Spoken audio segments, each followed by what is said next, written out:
Yo, what up guys, I'm Sammy and welcome back to the Soul Drop, and 2023 is finally almost over. 2023 went by so quickly and there's been so many good shoes this year, right? So I've been doing this for a couple years, but I did get the original video idea from MKBHD. He's one of my favorite YouTubers. I look up to him a lot. So yeah, he did start doing like the phone awards, you know what I mean? So like best battery life, best, you know, whatever. So I started doing this, and yeah, so we're gonna be doing like, you know, best performer, best budget shoe, best cushion, you know, overall. And I'm gonna be doing like, you know, a number one and also like a consolation price. So it's gonna be like number one and then number two for each category, right? So yeah, I'm pretty dang excited because the 2023 shoes, you know, that have been like the shoes that have been coming out for the past year have been amazing. So it's pretty hard to make this list. And if a shoe is not on the like in the category that you think that's okay, because it's all just my opinion, you know what I mean? So if whatever your opinion is, you know, tell us if you disagree or anything down in the comment section below. I'm sure a lot of people will disagree. This is all just my list, right? But anyways, let's get it started right off with the best drop-in midsole, which is a new category because there's been a lot of shoes with drop-in midsoles releasing, and that's awesome. I love drop-in midsoles. Honestly, I think all shoes should have drop-ins because drop-in, in my personal opinion, is better than just regular midsole, you know what I mean? So drop-in midsole allows you to feel the cushion or the foam right underneath your foot. You don't have to have a struggle board, which usually they glue it down. It stiffens it up a little bit as well, so it's not as nice, but with the drop-in setup, your foot is right on top of that foam. So yeah, my number one would be the Zion 3. I'm just talking about the drop-in midsole, the actual cushion, and it's really, really nice. I would say it's one of the nicest drop-in midsoles ever, you know what I mean? So I guess besides, you know, you guys remember the Kobe 11 with the Nike ID option with the full-length zoom unit underneath it, right? And also rumors, there's another Zion 3 option for, I think they were calling like a quick, right? Zion 3 quick or something like that, but it was rumored to have a full-length zoom unit with the drop-in midsole, which is absolutely insane. That'll be super duper bouncy. I'm very, very excited about that.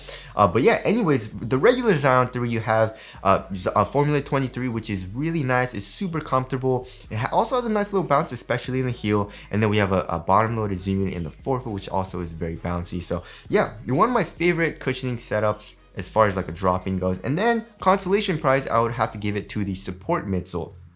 From Serious Player Only. So it's a separate midsole that you have to buy, but it's only like what, 45-50 bucks, right? Which is kind of expensive, but you know, if you want new cushion in your shoe, I don't think it's like that bad, right? But anyways, the cushion is really soft, right? But also you have a nice little bounce as well. Impact protection is great. You have great support from the actual midsole as well. So the overall drop-in from Serious Player Only, that support midsole, is really, really nice, right? So I guess the Player 1 Plus, you know? So anyways, there's that. Next, we're gonna go to best budget shoe. Like, so this is the best shoe for performance for the best price, right? So first we got the AG4. The AG4 is one of my favorite shoes to play in this year, right? That says something, right? So the traction is absolutely amazing. Also, the cushion is one of my favorite cushioning setups of this year, right? So yeah, we have a very soft foam and has a lot of compression, right? You just feel it on the medial side. You can feel it with your finger. It compresses a lot. But also they have a very nice soft mesh struggle board, which makes the underfoot cushioning, step and comfort absolutely amazing. It has a lot of compression. It's really soft, and also has a nice little bounce as well for the cushion, right? Support's great. It's a lightweight shoe, and all for $100. $100 for that shoe is kind of crazy, guys. They absolutely killed it with the AG4. So it's the best shoe for budget. Like if you're trying to save money, but also you want really good performance, AG4 all the way. But also another consolation prize is the AR1, Austin Reeves signature shoe, right? So apparently it's $100, right? So I guess I got like a special edition like version with like the box or whatever, and that was a little bit more expensive. It was like 140, 150 bucks, but the actual like GR general release colorways are 100 bucks. So a really, really nice performance for 100 bucks. Amazing. And also the tech that you're getting is pretty nice, right? So the quality of the material is great. It's pretty thin, but also really supportive, right? And then the cushion, you have a very soft mesh struggle board, so you can feel the EVA. The EVA is a lot stiffer than the foam used in the AG4, so it's not as soft for the step and comfort, but it's still way better than like a traditional strobable, right? So that's super nice. And also the traction is really good. One of the best tractions on the AR1 of this year, right? So yeah, AR1 AG4, amazing options for $100 if you guys do want to save money. All right, next we got the best performers, right? So in my personal opinion, I absolutely love playing this shoe, but there's been so many nice shoes that it's pretty interchangeable, right? I did do like a top 10 best performance shoes of this year of 2023. So it was pretty hard to actually choose one shoe, but there is one shoe that has been very consistent in my kind of rotation that I really enjoyed playing it. It's been, you know, more like my backup shoe, right? And it is the series player only, Player 1 Plus. The Player 1 Plus is an absolutely banger shoe. Amazing performer. The traction, top tier. Also, the cushion is really nice. It has a drop-in midsole. It's soft, right? Especially for underfoot cushion, but also impact protection is adequate, and you have really good core feel, right? The upper is also really thin, and overall shoe is pretty durable too, right? Especially if you're playing on an outdoor court, you should be fine because the rubber is very hard too. Support's great. It's a great looking shoe, and the colorways that have been coming out are also amazing, right? So the Player 1 Plus, I really like playing in that shoe. And then consolation price, we got the AG4. The AG4, I mean, you can't beat it. It's amazing. It's $100. The Player 1 Plus is like $180, I believe it was 160, 180 bucks, which is pretty expensive, but you do get 2 sets of drop-in midsoles, right? AG4 is $100. So very big price discrepancy, but yeah, AG4, like I just said, amazing performer. And then you can put a lot of other shoes in this list as well. I love playing the Jaw 1. I love playing the Freak 5. You know, there's a lot of other shoes that could have gone on here, but like I said, it was kind of hard to pick one. But anyways, those are my 2 shoes that I picked, right? All right, next we got the best cushion, right?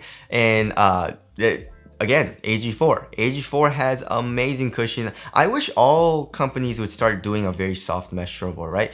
So with a very soft mesh strobe, you already have very good stepping comfort and underfoot cushion, but also you can make the foam thin. You don't have to make the cushion way too thick and make the court feel bad, because you have good underfoot cushion and your foot is gonna dig into that foam and have good impact protection already, right?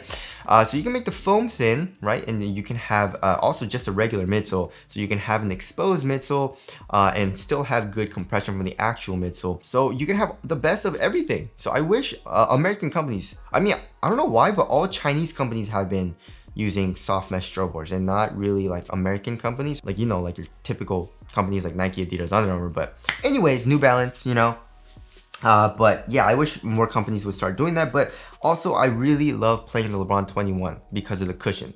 We have good compression in the heel. The foam is actually soft, and then the Zoom Turbo unit in the forefoot is really nice and bouncy. You have pretty good court feel as well. Impact protection is great.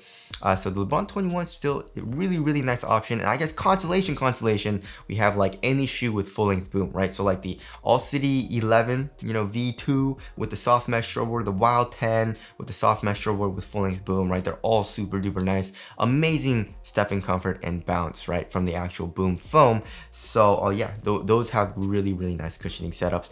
And you know, I haven't really been liking Zooms, like full length Zoom strobe as much. I mean, I still like it. Definitely, it's not like an everyday cushion to me, you know what I mean? It's like sometimes it's a little too bouncy because, you know, sometimes I want a little bit more responsiveness, you know what I mean? And that's why I like the soft mesh strobe board setup a little bit more, in my personal opinion, right? So there's that. Next, we got the best looking, and that easily goes to the Way of Wade Son of Flash. Son of Flash looks absolutely amazing. They killed it with the design. And also, sneak peek, Son of Flash 2 is coming out soon. I'm very excited about that as well. But yeah, Son of Flash looks absolutely amazing. Also, still a really nice shoe, really nice performer. So yeah, Son of Flash is my number 1, and my number 2 is the Nike Sabrina 1. The Sabrina 1, it just looks like a Kobe. You know, it's a very basic looking shoe with like not basic, but I guess like simple looking shoe. You know, so yeah, you have that lateral swoosh. It looks great. I love the pattern on the upper. So yeah. Those are my 2 best looking shoes of this year. Next, we got the best traction. Easily, if you're playing on a clean court, you can't beat flow outsoles. You know what I mean? So Curry 11, Curry 4 low flow throw, Curry 1 low flow throw, Curry 2 low flow throw. You know what I mean? You can't beat it. It just almost stops even like a little too hard. You know, so the Curry's, especially the Curry 11, you have amazing stops. And then honestly, like I would say, there's been a lot of good shoes with a really good traction, but in my personal experience, the AR1 has the best stop out of any other shoe that has like a rubber outsole. So the AR1, really nice traction, I guess, behind the Curry's with the flow outsole.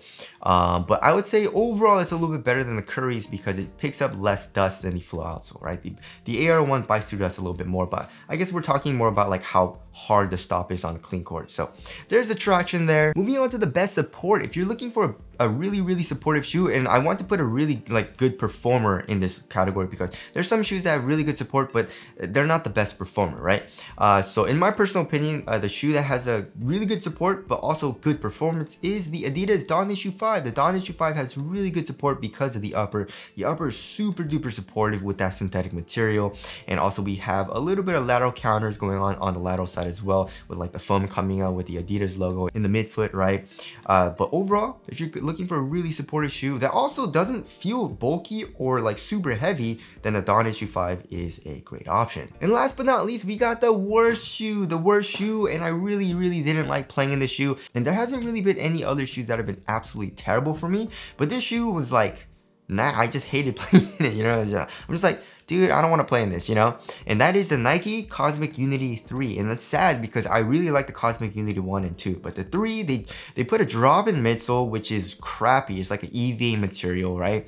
It wasn't even like a nice foam. And so, yeah, that sucked. And then the traction was pretty good on a clean court, but picked up a good amount of dust. And just super heavy, very stiff shoe. Very clunky to me. It just felt like a boot when I was playing it. So Cosmic Unity 3 was kind of it was pretty trash in performance, in my personal opinion, but really good for support, you know what I mean? But like I said, I didn't like playing in it, so I didn't put it in the support category. So anyways, that about concludes this video. And you know, it's been a great year for basketball shoes. There's been a lot of good performers and a lot of sleepers. Especially, don't sleep on the AG4, guys. Don't sleep on the AG4. Don't sleep on the AR1 as well. It's super cheap and very good performers. If you want to like not get like the main shoes like Nike, you know, Adidas or whatever, then definitely check those out if you guys want.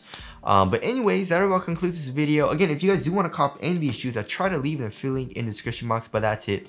Thank you guys for watching, and I'll see you guys in the next one.